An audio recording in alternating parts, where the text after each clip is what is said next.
Hello, എല്ലാവർക്കും സ്വാഗതം. ഇന്ന് നമ്മൾ സംസാരിക്കാൻ പോകുന്നത് ആർത്തവ വിരാമത്തെക്കുറിച്ചാണ്. പലപ്പോഴും നമ്മൾ സംസാരിക്കാൻ മടിക്കുന്ന അല്ലെങ്കിൽ നിശബ്ദമായി സഹിച്ചു പോകുന്ന ഒരു വിഷയമാണിത്. പക്ഷേ സത്യത്തിൽ ഇത് ഒരു സ്ത്രീയുടെ ജീവിതത്തിലെ വളരെ സ്വാഭാവികമായൊരു ഘട്ടം മാത്രമാണ്, ഒന്നിന്റെയും അവസാനമല്ല. അപ്പോൾ ആർത്തവ വിരാമം ലൈംഗിക ആരോഗ്യത്തെ എങ്ങനെയാണ് ബാധിക്കുന്നതെന്നും ഈ പുതിയ ഘട്ടത്തെ നമുക്ക് എങ്ങനെ ആത്മവിശ്വാസത്തോടെ നേരിടാമെന്നും നോക്കാം. അപ്പോ നമുക്ക് നേരെ കാര്യത്തിലേക്ക് കടക്കാം, അല്ലേ? ഏറ്റവും വലിയൊരു തെറ്റിദ്ധാരണയെ പൊളിച്ചുകൊണ്ടാണ് നമ്മൾ തുടങ്ങുന്നത്. ആർത്തവ വിരാമം എന്ന് പറയുന്നത് പ്രായമാവുന്നതിന്റെ ഭാഗമായി വരുന്ന എന്തോ ഒന്നാണെന്നും അതിന്റെ ബുദ്ധിമുട്ടുകൾ സഹിച്ച് ജീവിക്കണമെന്നുമാണ് പലരുടെയും ധാരണ. പക്ഷെ ആണോ വാസ്തവം? ഈ ചോദ്യമാണ് നമ്മുടെ ഇന്നത്തെ ചർച്ചയുടെ എല്ലാം അടിസ്ഥാനം. ശരി, അപ്പോൾ ആദ്യം തന്നെ എന്താണ് ഈ ആർത്തവ വിരാമം എന്ന് നമുക്കൊന്ന് കൃത്യമായിട്ട് മനസ്സിലാക്കാം. ഇത് വ്യക്തമായാൽ തന്നെ പകുതി കാര്യങ്ങൾ എളുപ്പമാകും. അപ്പോൾ ഇവിടെ ഏറ്റവും പ്രധാനപ്പെട്ട കാര്യം എന്താണെന്ന് വെച്ചാൽ, ഇതൊരു പ്രത്യേക ബയോളജിക്കൽ നാഴികക്കല്ലാണ്. അതായത് എനിക്ക് പ്രായമായി എന്ന് തോന്നുന്നതല്ല, മറിച്ച് തുടർച്ചയായി 12 മാസം പീരിയഡ്സ് വരാതിരിക്കുമ്പോൾ മാത്രം സ്ഥിരീകരിക്കുന്ന കൃത്യമായ ഒരു നിർവചനമുള്ള അവസ്ഥയാണിത്. ഇനി ഈ സ്ലൈഡിലെ കണക്കുകൾ ശരിക്കും ഇൻട്രസ്റ്റിംഗ് ആണ്. ലോകമെമ്പാടുമുള്ള സ്ത്രീകളിൽ ആർത്തവ വിരാമം സംഭവിക്കുന്ന ശരാശരി പ്രായം 51 വയസ്സാണ്. പക്ഷേ ഇന്ത്യയിലെ സ്ത്രീകളിൽ ഇത് കുറച്ചുകൂടി നേരത്തെയാണ്, ഏകദേശം 46 മുതൽ 48 വയസ്സിനുള്ളിൽ. ഇതിന് ജനിതകപരമായ കാരണങ്ങളുണ്ടാവാം, നമ്മുടെ ജീവിതശൈലിയും ഒരു ഘടകമായിരിക്കാം. ഇതിൽ നിന്ന് നമുക്ക് എന്ത് മനസ്സിലാക്കാം? ആർത്തവ വിരാമം എന്ന് പറയുന്നത് പെട്ടെന്നൊരു ദിവസം സംഭവിക്കുന്നൊന്നല്ല. അതിനു മുൻപ് പെരിമെനോപോസ് എന്നൊരു ഘട്ടമുണ്ട്. ഇത് ചിലപ്പോൾ 2 വർഷം മുതൽ 8 വർഷം വരെ നീളാം. ഈ സമയത്താണ് ഹോർമോണുകളിൽ മാറ്റങ്ങൾ വന്നു തുടങ്ങുന്നതും പല ലക്ഷണങ്ങളും കണ്ടു തുടങ്ങുന്നതും. ശരി, ഈ ഹോർമോൺ മാറ്റങ്ങൾ തുടങ്ങുമ്പോൾ നമ്മുടെ ശരീരത്തിലും മനസ്സിലും എന്തൊക്കെയാണ് സംഭവിക്കുന്നതെന്ന് കുറച്ചുകൂടി വിശദമായിട്ട് നോക്കാം. ഈ സ്ലൈഡ് നോക്കൂ, ഇതൊരു ഡോമിനോ എഫക്റ്റ് പോലെയാണ്. ആദ്യം ഹോട്ട് ഫ്ലാഷസ്, അതായത് പെട്ടെന്ന് ശരീരത്തിൽ ചൂടുകൂടുന്ന അവസ്ഥ വരുന്നു.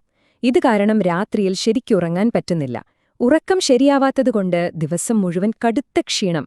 ഈ ക്ഷീണം കാരണം സ്വാഭാവികമായും ലൈംഗിക താൽപ്പര്യവും കുറയുന്നു. കണ്ടില്ലേ, എല്ലാം പരസ്പരം ബന്ധപ്പെട്ടിരിക്കുന്നു. ഇത് വെറും ശാരീരികമായൊരു കാര്യം മാത്രമല്ല കേട്ടോ. ഹോർമോൺ വ്യതിയാനങ്ങൾ നമ്മുടെ മാനസികാരോഗ്യത്തെയും കാര്യമായി ബാധിക്കും. പെട്ടെന്ന് ദേഷ്യം വരുന്നത്, ഉത്കണ്ഠ, വിഷാദം, എന്തിനേറെ പറയുന്നു ബ്രെയിൻ ഫോഗ് എന്ന് പറയുന്നൊരു അവസ്ഥ. അതായത് കാര്യങ്ങൾ ഓർത്തെടുക്കാനും ശ്രദ്ധ കേന്ദ്രീകരിക്കാനുമുള്ളൊരു ബുദ്ധിമുട്ട്. ഇതെല്ലാം ഇതിന്റെ ഭാഗമായി വരാം. ഇനി നമുക്ക് ഏറ്റവും പ്രധാനപ്പെട്ട പക്ഷേ അധികമാരും സംസാരിക്കാൻ മടിക്കുന്ന ഒരു വിഷയത്തിലേക്ക് വരാം. ഈ മാറ്റങ്ങളെല്ലാം ലൈംഗിക ജീവിതത്തെയും അടുപ്പത്തെയും എങ്ങനെയാണ് നേരിട്ട് ബാധിക്കുന്നത്? ഇതിലെ ഒരു പ്രധാന പ്രശ്നമാണ് GSM. പേര് കേട്ടു പേടിക്കേണ്ട, സംഭവം സിമ്പിളാണ്. ഈസ്ട്രജൻ ഹോർമോൺ കുറയുന്നത് കാരണം യോനിയിലെയും മൂത്രനാളിയിലെയും ചർമ്മത്തിന് ചില മാറ്റങ്ങൾ വരുന്നു. ഈ അവസ്ഥയെയാണ് നമ്മൾ genito urinary syndrome of menopause എന്ന് പറയുന്നത്. അപ്പോ ഈ GSM കാരണം എന്തൊക്കെയാണ് സംഭവിക്കുന്നത്? യോനിയിൽ വരൾച്ച വരുന്നു, അവിടുത്തെ ടിഷ്യൂകൾ നേർത്തതായി മാറുന്നു, അതിന്റെ ഇലാസ്റ്റികത നഷ്ടപ്പെടുന്നു. ഇതെല്ലാം കാരണം ലൈംഗിക ബന്ധം വളരെ വേദനാജനകമായി തീരാം. വേദനയുണ്ടാകുമ്പോൾ സ്വാഭാവികമായും അതിനോടുള്ള താൽപ്പര്യവും കുറയുമല്ലോ.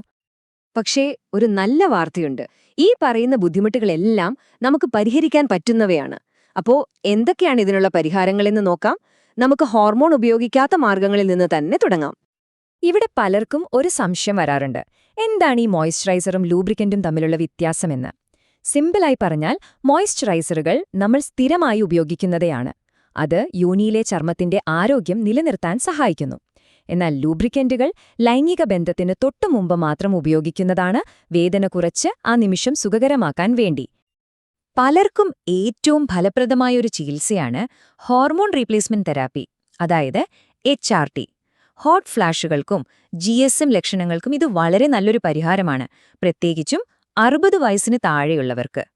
എന്നാൽ ഇതിന് അതിൻ്റേതായ റിസ്കുകളുമുണ്ട്, പ്രത്യേകിച്ചും 60 വയസ്സിന് ശേഷം തുടങ്ങിയാൽ.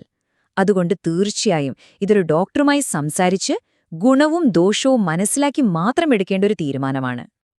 അപ്പോൾ നമ്മൾ ഇത്രയും നേരം സംസാരിച്ച കാര്യങ്ങൾ ഈ ടേബിളിലൊന്ന് പെട്ടെന്ന് നോക്കാം. മോയ്സ്ചറൈസറുകൾ, ലൂബ്രിക്കന്റുകൾ തുടങ്ങി എളുപ്പത്തിൽ ലഭ്യമായവ മുതൽ ഡോക്ടറുടെ നിർദ്ദേശപ്രകാരം മാത്രം ഉപയോഗിക്കേണ്ട യോനിയിൽ പുരട്ടുന്ന ഈസ്ട്രജൻ ക്രീമുകളും ഗുളിക രൂപത്തിലുള്ള ഹോർമോൺ തെറാപ്പിയും വരെ പല ഓപ്ഷനുകളുണ്ട്. ഓരോന്നിനും അതിൻ്റേതായ ഗുണങ്ങളുണ്ട്. ചികിത്സ മാത്രമല്ല, നമ്മുടെ ജീവിതശൈലിയും അതിലുപരി മറ്റുള്ളവരുമായി, പ്രത്യേകിച്ച് നമ്മുടെ പങ്കാളിയുമായി തുറന്ന് സംസാരിക്കുന്നതും ഈ ഘട്ടത്തിൽ ഒരുപാട് മാറ്റങ്ങൾ കൊണ്ടുവരും. നല്ല ആരോഗ്യശീലങ്ങൾ എന്ന് പറയുമ്പോൾ എന്തൊക്കെയാണ്? പതിവായ വ്യായാമം, ആവശ്യത്തിന് ഉറക്കം, ടെൻഷൻ കുറയ്ക്കുക, പുകവലി ഒഴിവാക്കുക. ഇതൊക്കെ നമ്മുടെ ഊർജം കൂട്ടാനും മൂഡ് നല്ലതാക്കാനും സഹായിക്കും. ഹോട്ട് ഫ്ലാഷുകൾ പോലുള്ള ലക്ഷണങ്ങൾ കുറയ്ക്കാനും ഇത് നല്ലതാണ്. ഇവിടെയാണ് പങ്കാളിയുമായുള്ള തുറന്ന സംസാരത്തിന് പ്രാധാന്യം വരുന്നത്. എന്താണ് സംഭവിക്കുന്നതെന്നും എന്തൊക്കെയാണ് ബുദ്ധിമുട്ടുകളെന്നും തുറന്നു സംസാരിക്കുക. പരസ്പരം ക്ഷമയോടെയും സ്നേഹത്തോടെയും കാര്യങ്ങൾ മനസ്സിലാക്കാൻ ശ്രമിക്കുന്നത് തന്നെ വലിയൊരു മാറ്റമുണ്ടാക്കും. ഇതൊരു ഒറ്റയാൾ പോരാട്ടമല്ല, ഒരുമിച്ച് നേരിടേണ്ട ഒരു യാത്രയാണ്. അപ്പോ അവസാനം ഒന്നേ പറയാനുള്ളൂ: ആർത്തവ വിരാമം നിങ്ങളുടെ ലൈംഗിക ജീവിതത്തിന്റെ അവസാനമല്ല. ശരിയായ അറിവും തുറന്ന സംസാരങ്ങളും അനുയോജ്യമായ പരിഹാരങ്ങളുമുണ്ടെങ്കിൽ ഇത് ലൈംഗിക അടുപ്പം പുതിയ രീതിയിൽ കണ്ടെത്താനും ആസ്വദിക്കാനുമുള്ള ഒരു അവസരമാണ്. ഓർക്കുക, ഇത് തീർച്ചയായും ഒരു പുതിയ തുടക്കമാണ്.